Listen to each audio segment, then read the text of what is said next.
Hi, this is A New Nigeria with Wale Luwade. This is your current affairs program where we critically examine the strategic issues bedeviling Nigeria's developmental aspirations and boldly offer practical suggestions on building the Nigeria of our collective desires. Today's episode promises to be engaging and exciting, so get ready as we begin in earnest. And now, let's get on with it. Our topic today is the making of a democratic society.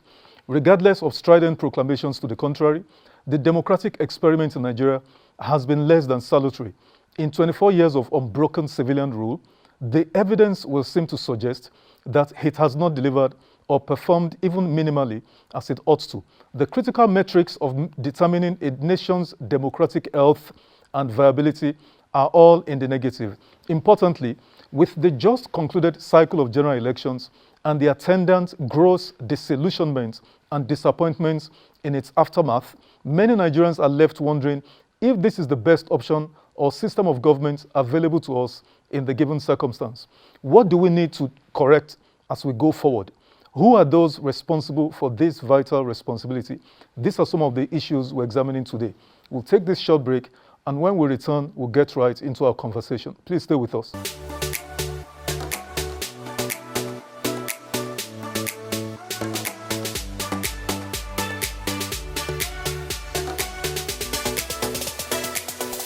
Welcome back. My guest is already here. Alhaji Yusa Tanko is the Chief Presidential Spokesperson, Peter Obi Presidential Campaign Organization, and also Director Media of the Labour Party.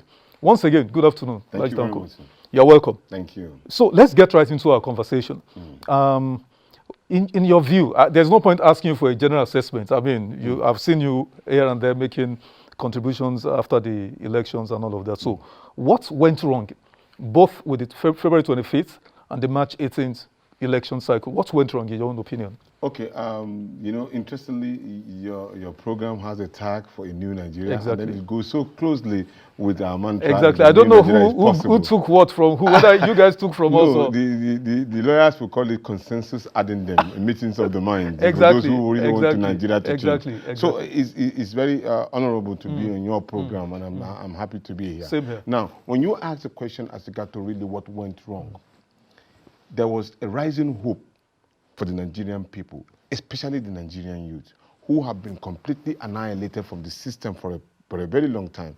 And they were interested now. And that was why 12.5% of the total registered voters that increased the 83 million registered voters in the last election in 2019 was an increase in the registration that dropped into 93 million people. That shows you a lot of increase. They were given this particular hope of credible elections. Results will be transmitted at real time. You will get the best credible election that you've ever have seen, both in writing, physically and electronically.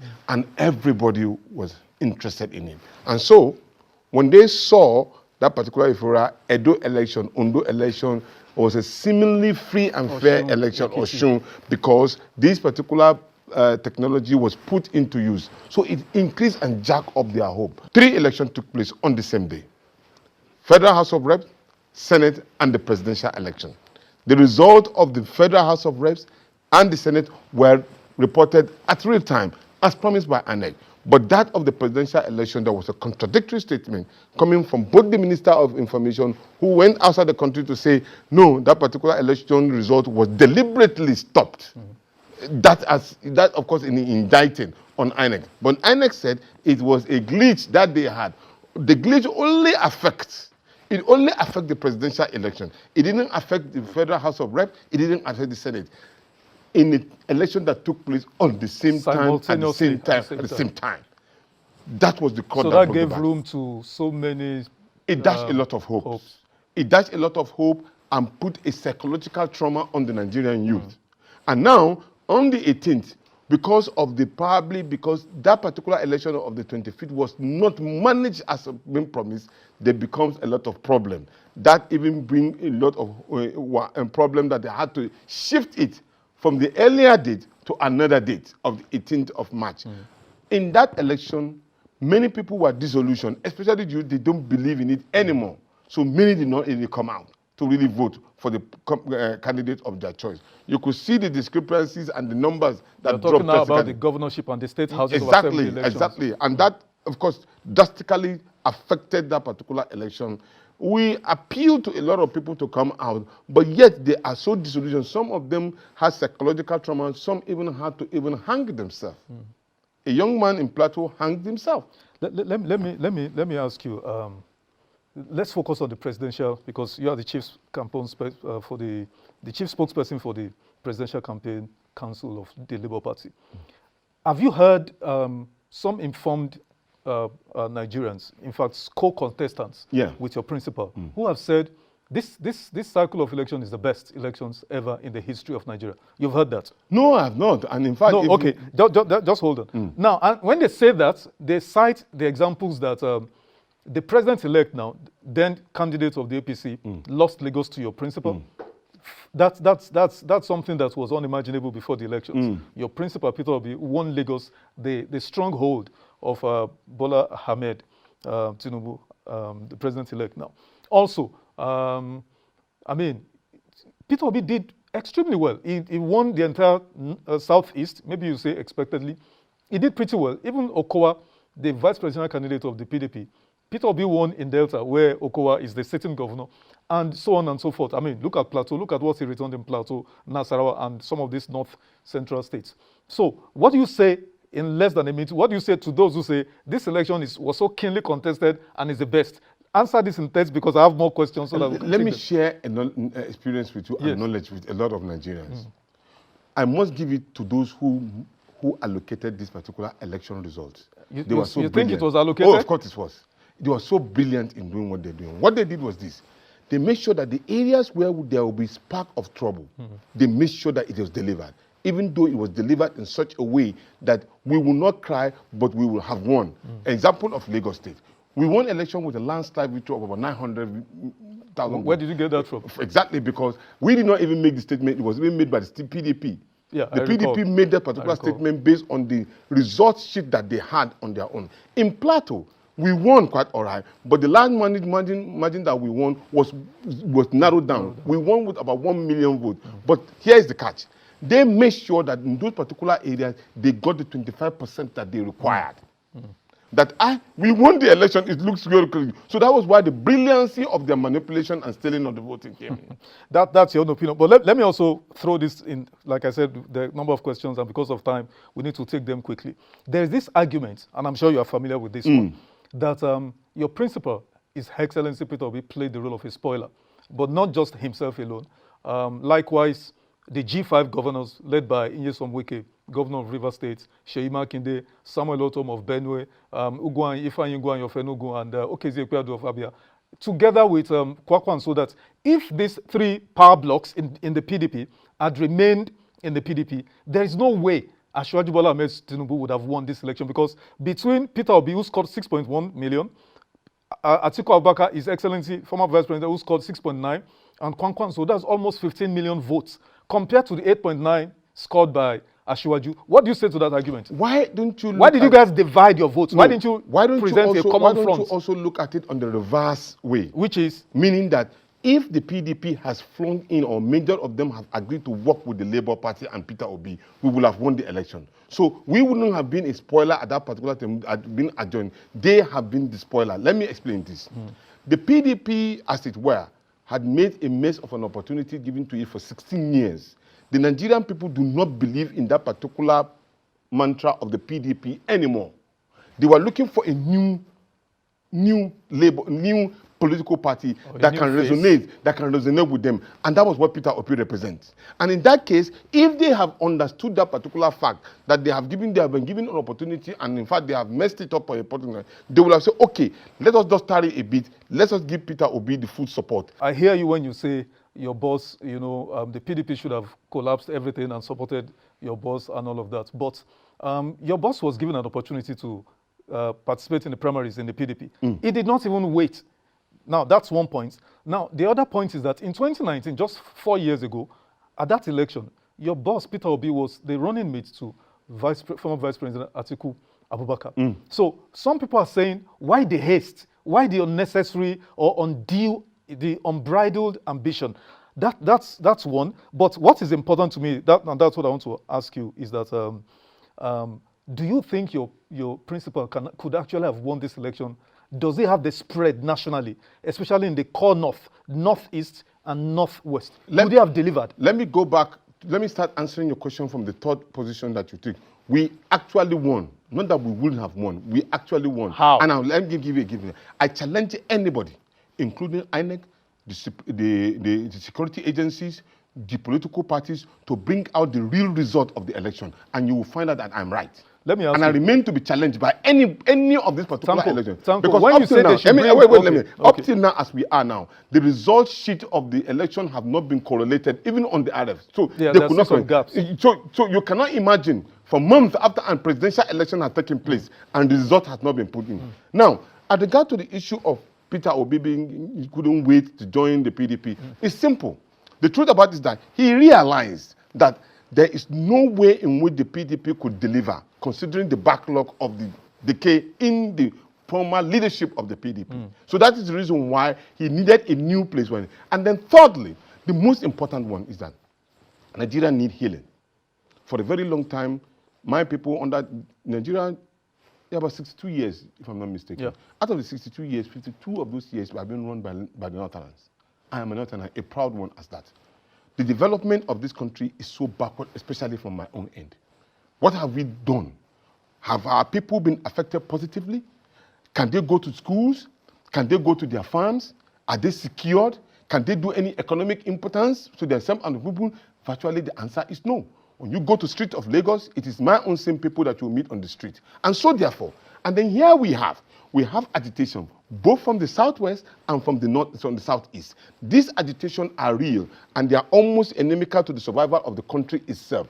Here we have a big builder by default, not because he's coming from the southeast, but he represents an interest of the Nigerian youth. And so therefore, if we could have just tarry a bit and forget our personal interests and look at the progressiveness of the capacity and consistency and compassion and the character of this particular person, we will have used this particular election to have united the country once and for all. There wouldn't have been single agitation from either southwest or south-south, because we made the same mistake during the June 12, where we had the same problem on our hands, and we deny MKO Abiola of being the president of the Federal Republic of Nigeria. At the end of it all, what did we have? We almost had a semi-civil war. Let me ask you this. I'm sure Nigerians can hear you. And in your remarks a few seconds ago, you had said you challenged other political parties and INEC to present the original results sheets from EC8A, if I'm not mistaken.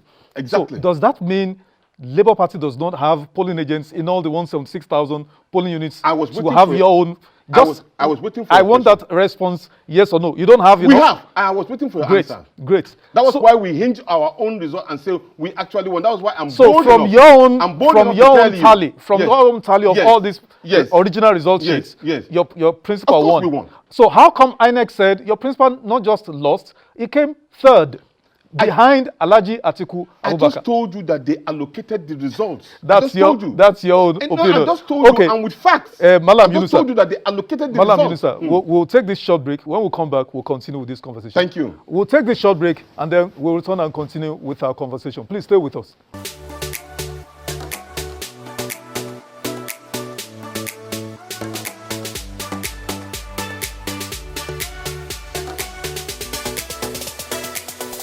Welcome back. Malam Yunusa, before we went on that short break, you raised a number of very pertinent issues about this last elections. Your principal is in the courts claiming that he should be declared winner, that he won.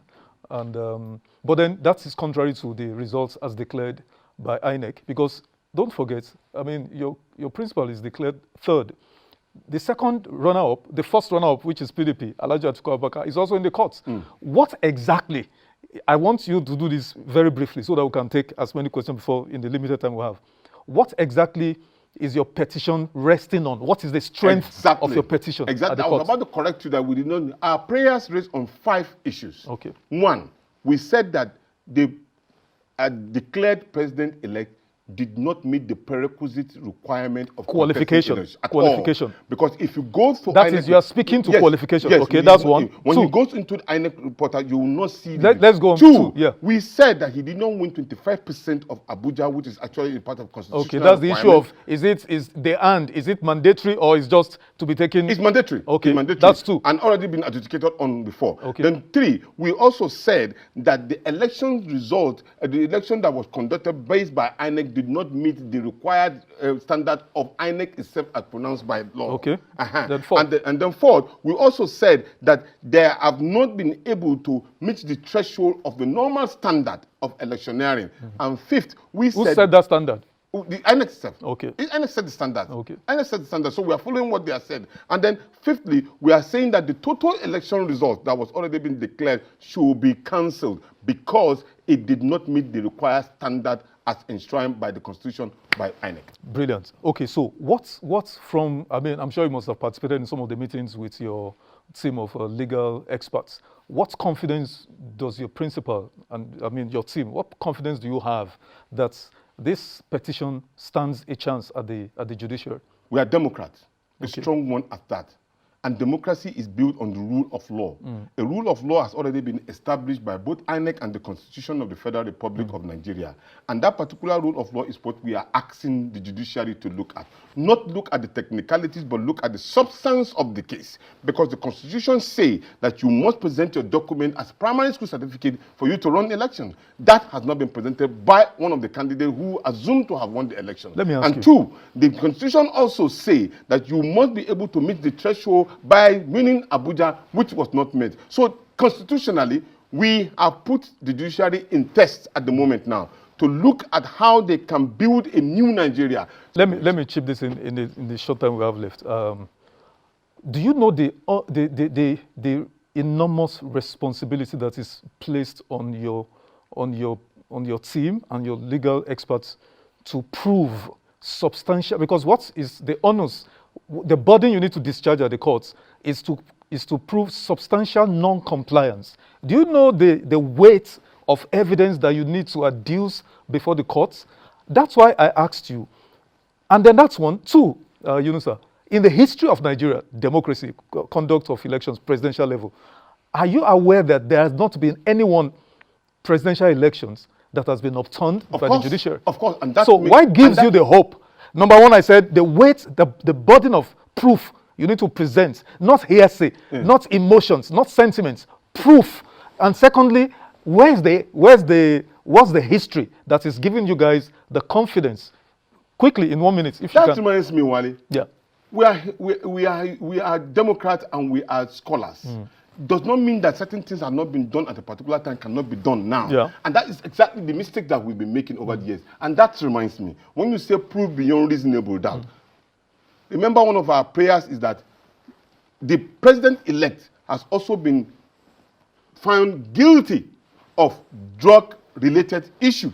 And this has also been proven not. Was he found guilty or it was an indictment? And then from the camp of the APC, they've said that it is statute bad because of time, the lapse of time and all of that. Who declares statute bad? Anyway, your candidate has also been variously described as an interloper or as an opportunist. He just dived straight into the Labour Party, which the Labour Party itself has been described as a transit camp for journeyman politicians who just go there, contest, and then go back to wherever they came from. Just like the way they have been. No. Just let me land.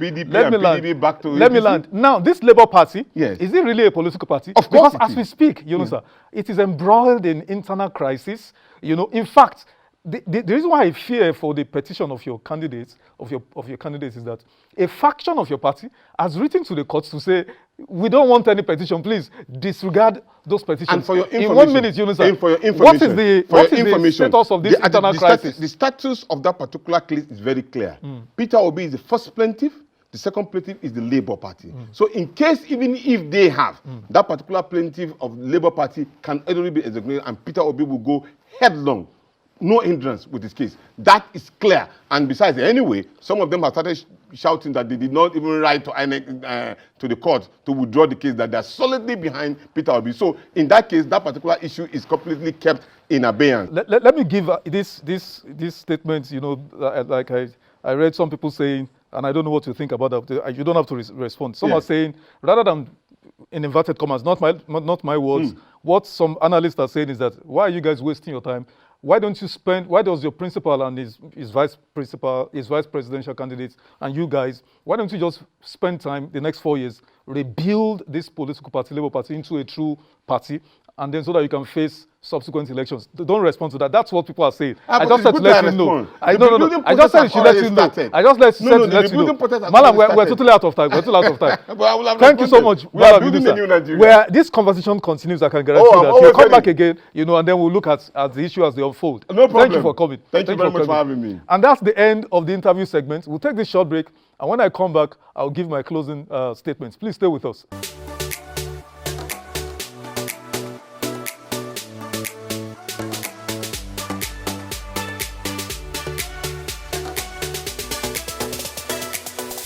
Welcome back, and here are my closing statements. Last episode, we examined the Democratic Index, developed by the Economist Intelligence Unit, a UK-based organization which used a set of 60 questions to measure the democratic bona fides of about 167 countries. The index categorized each country into one of 4 government types. The countries are ranked in any of these categories based on their compound scores from 1 to 10, which is the highest, based on certain metrics. Now, the first category of the countries is full democracies, and these are the ideal democratic societies. The second set of categories are flawed democracies. These are nations where their democracy, though challenged, but nonetheless have elements of the ideal situation. Examples include the United States. The third are hybrid regimes. These are nations that pretend to be democracies, but are evidently not, with regular electoral frauds, anemic rule of law, compromised judiciary, repressed media, widespread corruption among government agencies, etc. The fourth are authoritarian countries. These are countries with zero democracy, zero civil liberties, weak judiciary. Globally, Nigeria is ranked 105 out of 167 countries in the overall ranking in 2022. Also, it should come as no surprise that in the entire African continent, only Mauritius is ranked as a full democracy. Specifically, in sub-Saharan Africa, of the 44 countries, 23 are authoritarian, 14 are hybrid regimes, 6 are flawed democracy, and only one, like I mentioned earlier, Mauritius, is a full democracy. Why then are you surprised that the continent of Africa is as it is? Consider Sudan right now. Currently, Nigeria pretends to be a democracy from the above democratic index. However, it is obvious we are merely engaged in a grand and an extremely expensive corporate delusion. Nigeria does not practice democracy and is not a democratic society. In the just concluded general elections, about 90 persons were killed and several hundreds injured. Do people have to die in the exercise of their democratic franchise? Now, how about the colossal sum spent by the INEC, political parties, and the candidates? At least 1 trillion or well over $2.2 billion US, by the respective political parties from their primaries to the general elections. What are the positive outcomes for the country from this sum of money? Indeed, since the return to civilian rule in 1999, while the ruling elites have become stupendously richer, the nation, however, has inversely retrogressed astronomically. And for the many crimes perpetrated by the ruling elites, there's no sanction or accountability because the critical element of democratic governance, which is checks and balances, is manifestly absent. What then is the way forward? How do we put Nigeria on the path of genuine democratic governance that delivers accountable good governance for all? The answer is simple. We need public institutions that are independent and strong and manned only by patriots. Now, how do we get this? As a first step, there is an urgent need to amend the 1999 Constitution to ensure the appointment of the INEC chair, national commissioners, and resident electoral commissioners by the president is done is not done by the president anymore, but by the NJC, that's the National Judicial Council, and approved by the National Assembly. Ditto the police IG and the heads of the EFCC and ICPC. This way, we shall guarantee that these critical institutions of state are truly independent to carry out their duties free from any political pressure or manipulation. And why is this critical? Presently, the Nigerian president is more or less a mini-god and is totally unaccountable to no institution whatsoever. The occupier of the office wields near absolute powers over every public institution, including, sadly, the other two arms of government, that is the judiciary and legislature. And the president is the largest dispenser of material favors to himself, his families, cronies, and friends. Consequently, I submit with every sense of responsibility and patriotism. There can never be genuine democracy, least of all tangible and sustainable progress or development of any sort in this country for as long as this ridiculous state of affairs continues, and time is running out. Now, remember, change requires action, and positive change requires positive action. I believe in a new Nigeria, and it is possible. And those are my closing thoughts. That's the program today. Remember to follow me on my different social media handles. Subscribe to my YouTube channel so you can watch these particular videos and the others there at your convenience. Drop your comments also. I'd love to hear from you, and I'll see you next time. Bye for now.